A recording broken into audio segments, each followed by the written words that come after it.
Maayong gabi sa tanan, nanapod kita sa Light Them with My Word, ang sinimana nga pagpaambit sa kinabuhi sa layko.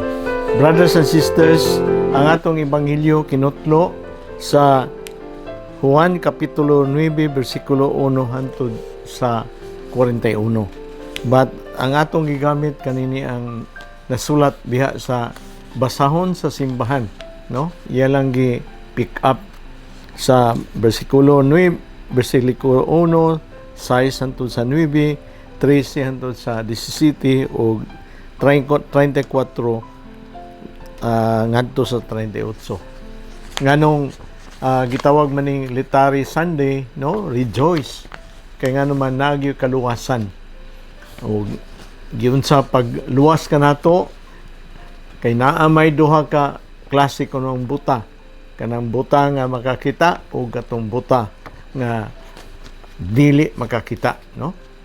Tungod sa ato ang pagkabuta kay kita man tanan makasasala, ang uban kuno nato dili kakita sa ato ang kaugalingon nga kasalanan, no? Naay spiritual blindness sa ato. Naay uban nakita nila ang ilahang pagka makasasala, mao nang sila nga mga buta nakakita diha sa gipromisa sa Ginoo nga kaluwasan kanila. So atong basahon ang ebanghelyo. Samtang nang lakaw si Jesus, nakita niya ang usa ka tawo nga buta sukad pa sa iyang pagkahimugso. Human niyang sultin ini si Jesus, nagluwa sa yuta ug naghimog lapok ginamit ang iyang laway. Unya, gidhira niya sa lapok ang mga mata sa tao o giingnan. Lakaw, panghilamos dito sa linaw sa Siluang. Kiningalan, nagkahulugan o pinadala. Busa nilakaw ang tao o nanghimasa o nanghilamos ug unya mibalik siya nga makakita na. Unya ang iyang mga silingan ug ang mga tao nga nakakita kaniya nga nagpakilimos sa wala pa siya maayo nangutana, dili ba man kini mao ang tao kaniadto kanunay nga naglingkod ug nagpakilimos? May miingon mao kana siya, apan ang uban miingon dili, pareho lamang sila gitsura. Busa ang tao mitugan sa kanila, ako bitaw. Unya ilang gidala ngadto sa mga Pariseo ang tao nga kaniadto buta. Adlawng ipagpahulay katlo sa paghimo ni Jesus ug lapok ug sa pagpabuka niya sa mga mata sa buta. Unya, gipangutana pag-usab sa mga Pariseo ang tao kung giun sa niya pagkakita. Ug siya miingon, gibutangan niyag lapok ang akong mata ug unya nang hilamos ako ug karon makakita na ako. Pipila sa mga Pariseo miingon og ang nag-ayo kanimo dili gikan sa Dios kay wala man siya magtuman sa balaod mahitungod sa adlawng ipagpapahulay. Apan ang uban miingon, unsaon man sa usa ka makasasala pagbuhat sa mga milagro nga sama niini o nabahin sila. Busa nangutana pag-usab kaniya ang Pariseo, nagingon ka nga giayo ka niya sa imong pagkabuta. Kung tinuod kini, unsa man ang imong ikasulti mahitungod kaniya? Siya mitubag na tao ka nga nagtubo diha sa sala ug karon lumaluma kag tudlo kanako o kanamo o gihinginlan nila siya gikan sa sinaguga. Si Jesus nakabalita nga ang tao nga iyang giayo gihinginlan siya sa gikan sa sinaguga. Unya nakita niya ang maong tao o giingnan. Mituo ka ba sa anak sa tao? Sir, tug-ani ako kung kinsa siya aron motuo ako kaniya. Ang tao mitubag, si Jesus miingon, nakakita ka ikaw kaniya ug siya ang nagigsulti kanimo karon. Mituo ako Ginoo. Ang tao miingon ug miluhod siya sa tubangan ni Jesus. Ang ebanghelyo sa Ginoo. So brothers and sisters, si Jesus nakita niya ang tao. Sa wala pa ang tao makakita kang Jesus, no? Meaning, si Jesus nakakita sa buta. Unsa may pasabot ini nga ang tao wala gyud idea o kinsa si Jesus kay di man niya makita. Apan si Jesus nakita niya ang kahimtang, no? Ang kahimtang sa tao nga nagkinahanglan sa panabang ni Jesus nga unta makakita siya. Bulahan makita kay kita nakakita ni Jesus. Ang buta taon wala gyud siya makakita, no? Mao ni ang grasya kanatong tanan nga naay atong kapabilidad nga makakita, makadungog kang Hesus. Apan kaning usa ka buta nga wala gayud makakita kang Hesus. So brothers and sisters, sa ihang divine authority sa ato ang Ginoo nga naglihok, no? Naggamit siya humble kayo, ubos kayo nga pamaagi sa pag-ayo sa usa ka buta nga dili makakita, no? Physically dili makakita. Unsa may ang gigamit? Usa ka clay ug usa ka kanana ang tubig, pinagi siyang laway.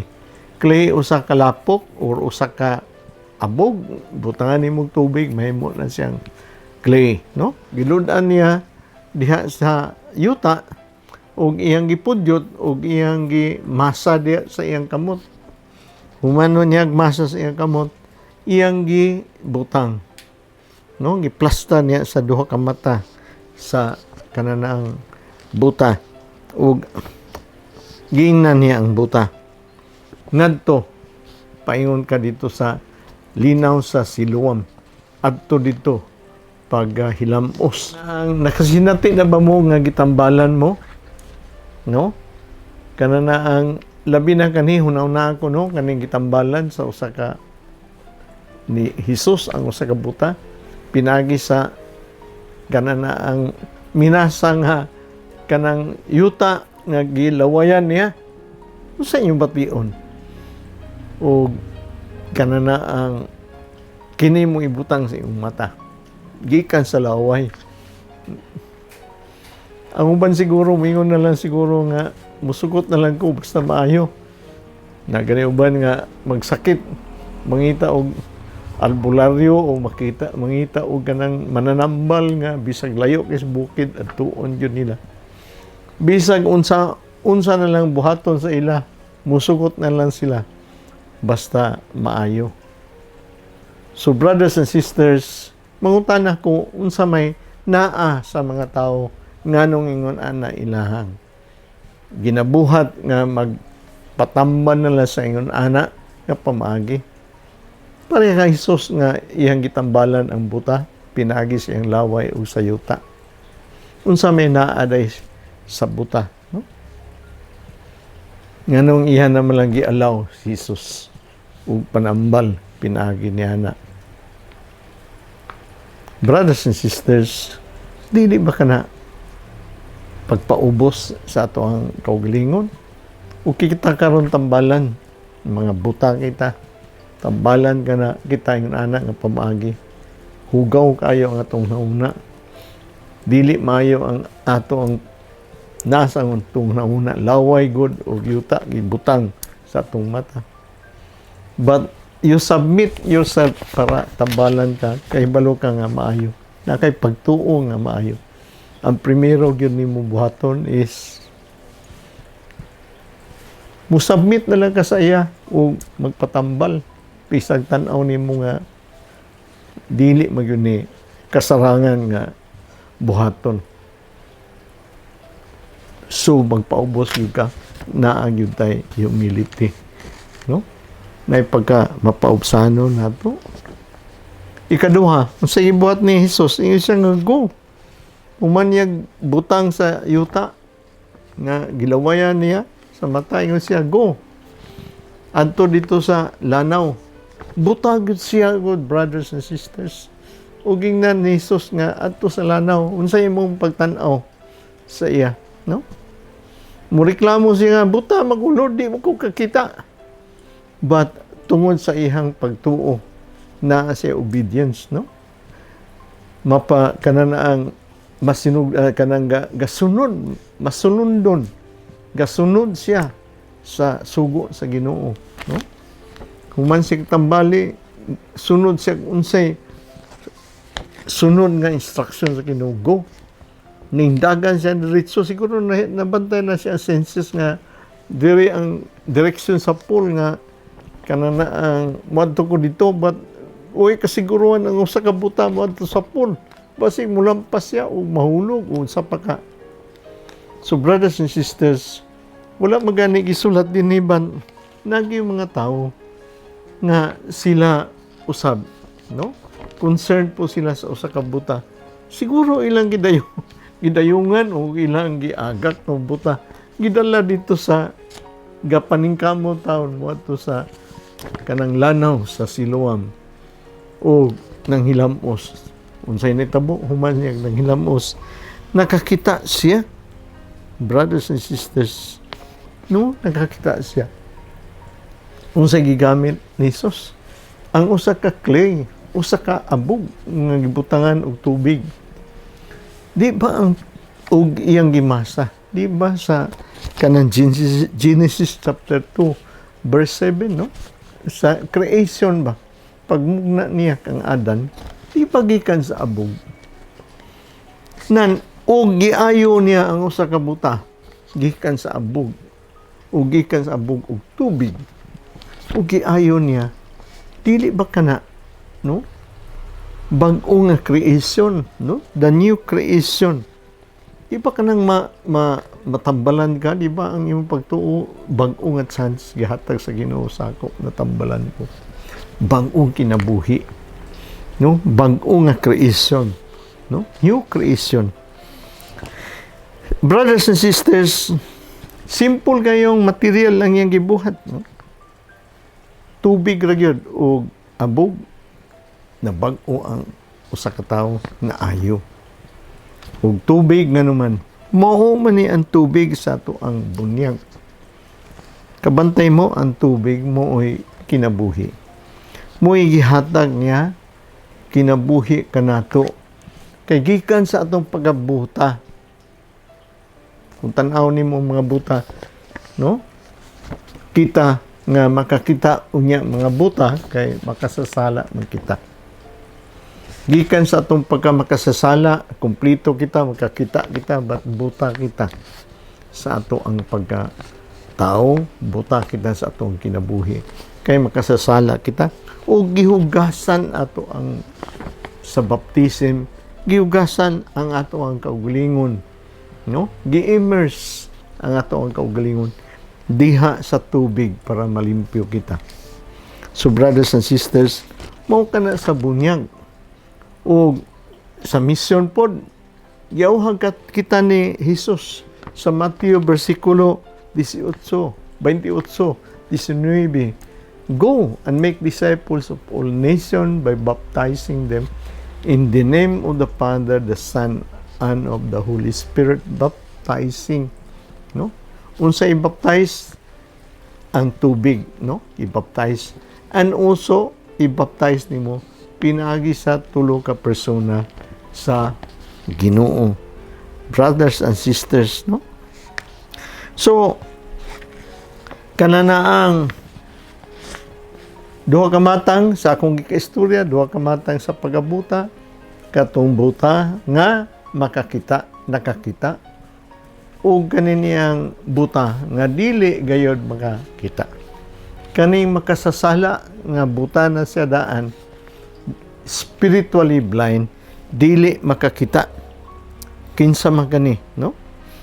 Mao man kining gisugid dinhi sa mga Hudiyo, no? Kaya mga Pariseo, brothers and sisters, sila man ang mga buta. Nakakita sila, but sila makasasala o gisalikway niya ang gatong buta nga nakakita kang Hesus. O sila mismo forever mga buta gyud kay gisalikway Manila. Ang milagro, ang tao nga nag-witness, nagsaksi diha sa iyang pagkakita ni Hesus. Wala gyud siya isalikway sa Ginoo. Isalikway siya sa mga Hudiyo. Wala siya gisalikway sa Ginoo. Kay siya iyang gibarugan ang kamatuoran. Muna sa verse 37, mabasa nimo sa verse 37, ingon siya nga, si Jesus miingon, nakakita na ikaw kaniya, ug siya ang nakigsulti kanimo karon. Si Jesus mo yung nag-ingon sa usa ka buta, ug miingon dayon siya ang buta, mituo ako, Ginoo. Ang tao miingon, ug miluhod siya sa tubangan ni Jesus. Brothers and sisters, mga buta ba gihapon kita? Bisan nakakita apan buta sa kamatuoran sa Ginoo. Bisan nakakita apan nagpadayon gayo kita sa pagkabuta kay wala gyud nato ilha ang usa kay gayon nga kita gitagaan og kahigayunan nga maayo ang atong pagabuta, makikita kita ni Jesus labaw sa tanan, makakita kita sa gitanya ni Jesus nga kaluwasan kanato. So salamat kayo ug maayong gabi sa tanan. Light them with my word, ang sinimana nga pagpaambit sa kinabuhi sa layko. Sa ngalan sa Amahan, sa Anak, sa Espiritu Santo. Amen.